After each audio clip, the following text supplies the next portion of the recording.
Merci, monsieur le maire.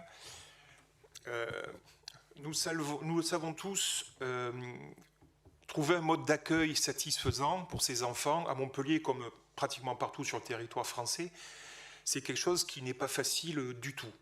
Et c'est une difficulté qui, généralement, touche en priorité les plus modestes, mais aussi les classes moyennes. Et c'est encore une façon d'accentuer les inégalités sociales.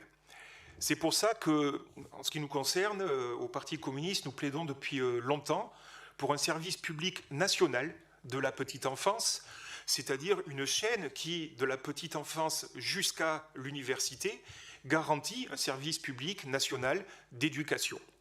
Il se trouve que ce n'est pas le choix qui est fait nationalement, et nous le regrettons, parce que ce niveau d'accueil nécessaire est absolument essentiel pour les familles, parce qu'il ne s'agit pas simplement, comme on l'entend trop souvent, d'un choix de mode de garde d'enfants.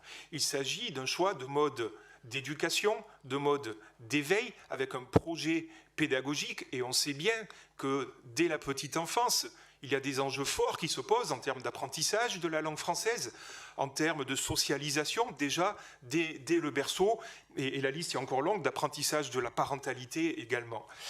Et donc, on laisse aux collectivités locales, aux communes, le soin d'organiser ce service public. Et donc, le choix entre régie et entre délégation de service public. On le sait et on en a la preuve depuis que ces DSP sur la petite enfance ont été mises en place à Montpellier. On le voit avec l'actuel DSP avec People and Baby. Le choix, il est lequel? Le choix du moindre coût. Et d'ailleurs, People and Baby, je cite celui-là parce que c'est celui qui est en place actuellement, mais ça pourrait en être d'autres, fait volontairement un choix que je qualifierais pratiquement de dumping, qui est de minimiser les coûts au maximum de façon à pouvoir s'installer. Parce que quand on met dans les critères, c'est ce que j'ai vu en commission, quand on met dans les critères, et quand je dis on, c'était là l'équipe précédente, les critères qui sont en priorité, le coût est de faire la preuve qu'on sait gérer des crèches de tel niveau. Dans la mesure où ils sont rentrés en faisant du dumping, ils font la preuve qu'ils savent gérer des crèches de ce niveau-là, parce que toutes les entreprises de l'économie sociale et solidaire qui ne sont pas installées ne peuvent pas faire la preuve, puisqu'on ne leur a pas donné la possibilité de s'installer. Le milieu associatif, qui lui aussi pourrait d'ailleurs prétendre à répondre à ce genre de DSP, ne peut pas le faire également, puisque c'est le coût qui est mis en avant, et jamais, jusqu'à maintenant en tout cas, ça peut changer, le projet pédagogique.